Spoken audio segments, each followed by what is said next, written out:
Infection, virus, fièvre, ponction lombaire. Vous pensez que c'est compliqué? Pas du tout. Et c'est ça le rôle de Dr Midra. En organisant ces informations, et tout sera clair. Donc c'est quoi la méningite? Une méningite, c'est l'inflammation du méninge. Le méninge lui-même sont les 3 membranes qui enveloppent le système nerveux central, le cerveau et la moelle épinière. Cette méningite est causée par une infection, soit bactérienne avec un tableau grave et des lésions neurologiques irréversibles, ou une infection virale avec un tableau bénin et des lésions réversibles. Cet agent infectieux, soit bactérie, soit virus, se propage en général sous forme épidémie saisonnière dans la saison d'automne entre le mois de août et décembre en général, et trouve sa place de transmission facile dans le lieu de collectivité comme les écoles. Cet agent infectieux passe d'un patient infecté vers une autre personne dans un effort d'une toux, d'un éternuement, arrivant à la rhinopharynx à travers le nez ou bien la bouche et causant une rhinopharyngite banale dans les premiers jours. Puis, en cas de dénutrition ou bien en cas d'immunodépression, il y aura l'apparition d'autres symptômes de type fièvre, céphalie et des vomissements faciles en J. Puis, après l'installation de cette infection, de cette méningite, il y aura l'apparition de tout le tableau clinique et dans ce cas, le diagnostic sera évident par la présence des signes de syndrome méningé fébrile, signes fonctionnels et signes physiques. Donc pour les signes fonctionnels, qui sont traduits par la présence d'hypertension intracrânienne, sont de type céphalie, vomissement, photophobie, et les signes physiques, la fameuse attitude d'un chien de fusil. C'est un patient avec les membres supérieurs et inférieurs demi-fléchis, le dos vers la source de la lumière du fait de la photophobie, tête en extension du fait de la raidure nucale, rendant l'antiflexion de la tête impossible, avec 2 signes essentiels dans le syndrome méningé, le signe de Koenig et le signe de Brudzinski. Le signe de Koenig, c'est l'impossibilité de fléchir les cuisses sans fléchir les genoux. Et le signe de Brudzinski, c'est la flexion involontaire des membres inférieurs suite à l'antiflexion de la tête, ou bien l'élévation d'un membre inférieur en extension entraîne la flexion des membres contralatéraux.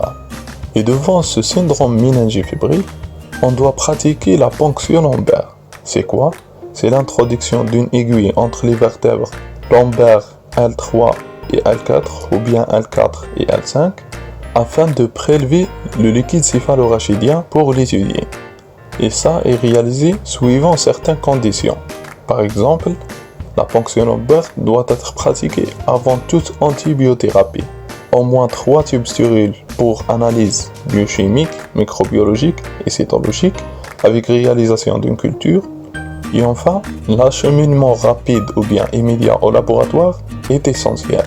Mais en cas de présence d'autres signes neurologiques comme les troubles de conscience, convulsions, des signes neurovégétatifs comme les troubles hémodynamiques, les états de choc, ou bien des signes cutanés comme la purpura où on doit administrer directement les antibiotiques, et tous ces signes s'appellent les signes de gravité.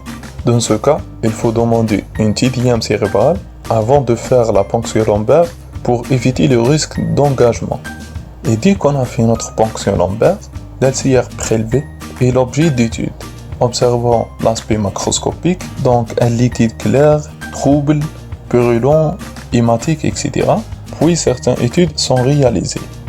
Études cytologiques afin de déterminer la quantité et le type de cellules présentes dans le liquide, examen bactériologique afin d'identifier le germe responsable d'infection avec réalisation de culture, et enfin études biochimiques, donc dosage de glucorachie avec glycémie instantanée dans le moment de la ponction et la protéinorachie. Et selon les résultats de la ponction lombaire, on a des attitudes à pratiquer. Donc en premier, on fait un examen direct de LCR et qui revient positif. Dans ce cas, on fait la chloracédogramme pour mettre en évidence le germe, trouvant dans la plupart des temps la méningocoque responsable de l'infection, mais aussi la pneumocoque.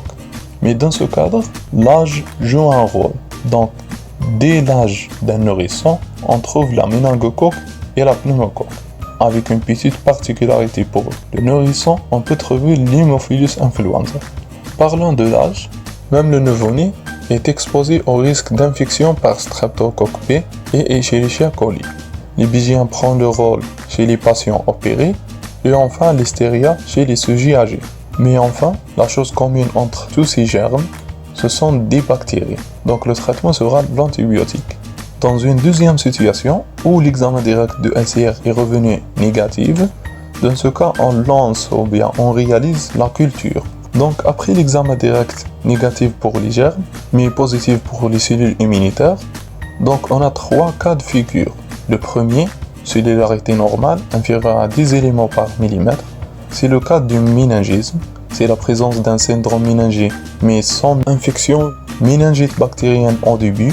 Donc la bactérie est là, mais pas encore une réaction immunitaire. Et enfin, une méningite chez les monodéprimés n'a pas de cellules immunitaires pour la défense. Le deuxième cas de figure, une hypercellularité supérieure à 10 éléments par millimètre, mais à prédominance polynucléaire neutrophile, avec hypoglycérgie et hyperprotéinorragie, c'est le cas d'une méningite bactérienne purulente.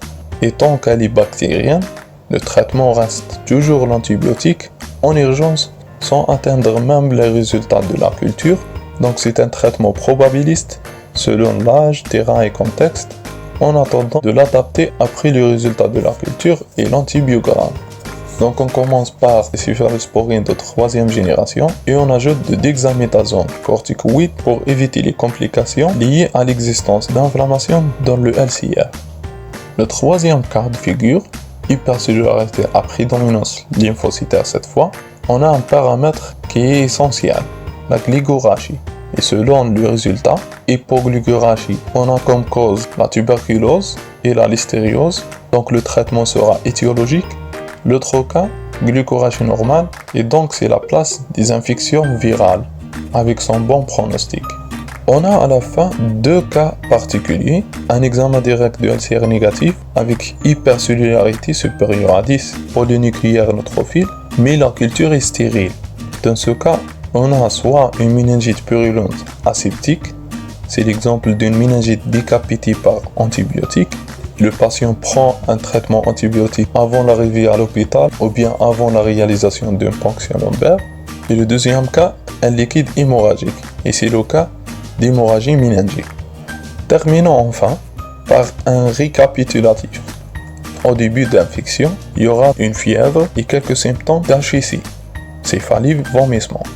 Puis s'installe le tableau complet syndrome méningifébrile, donc de la fièvre qui est toujours présente. On pratique devant ce syndrome méningé une ponction lombaire afin d'identifier le germe responsable d'infection. Et puis, selon les résultats, on fait notre prise en charge, donc hospitalisation de patients, plus la déclaration si le germe était méningocoque. Dans la situation où le germe est une bactérie, donc le traitement repose sur les antibiotiques, plus les corticoïdes dexaméthasone, plus un traitement symptomatique, antalgique, antipyrétique, etc. Et dans l'autre situation, une infection virale, le traitement est symptomatique. Ça, en absence de signes de gravité. Sinon, on administre directement les antibiotiques, on réalise une TDM cérébrale, puis notre ponction lombaire, puis notre prise en charge adaptée aux germes identifiés. Enfin, il ne faut pas oublier certaines mesures, donc il faut rechercher et traiter la porte d'entrée. Et deuxième point, antibioprophylaxie pour les patients qui ont été en contact avec le patient infecté à méningocoque. Je pense que vous avez remarqué qu'on n'a pas parlé sur le tableau clinique du méningite chez le nourrisson et le nouveau-né. C'est pour ça que j'ai préparé une petite question à répondre. Un nourrisson qui présente des cris incessantes, hypotonie avec de la fièvre, et à l'examen clinique, le médecin trouve la fontanelle tendue. Veuillez commenter c'est quoi le diagnostic, c'est quoi votre attitude pratique. Nous serons heureux de voir vos réponses. Et si vous aimez voir le résumé de ce cours, veuillez cliquer sur la vidéo affichée ou bien cliquer le lien dans la description.